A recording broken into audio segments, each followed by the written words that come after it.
Para o povo guarani, a natureza significa vida.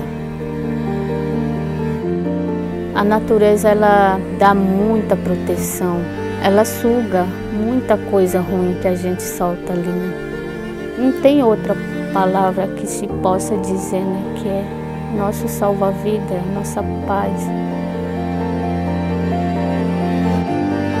Tá muito difícil pra gente, porque os artesanatos mesmo que a gente tenta vender já não rende mais.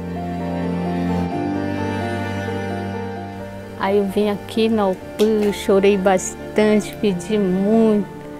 Falei, nossa, Nhandeiro, me ajuda.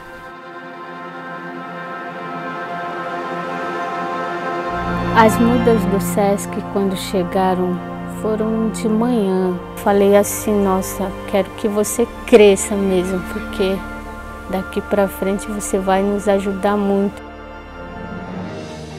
Eu estou tentando fazer os nossos plantios de antigamente, para não depender do pessoal lá de fora.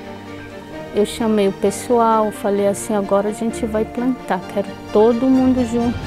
Crianças, adultos, jovens, vamos lá. Cada mudinha que foi plantada naquele dia tem um pouquinho de história de cada criança, de cada adulto, de cada pessoinha que pegou naquela mudinha, já tem uma história para contar na vida, né?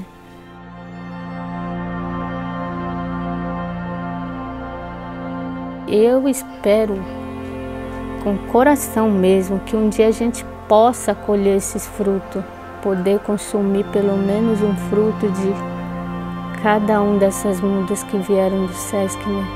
Já é uma grande vitória para mim.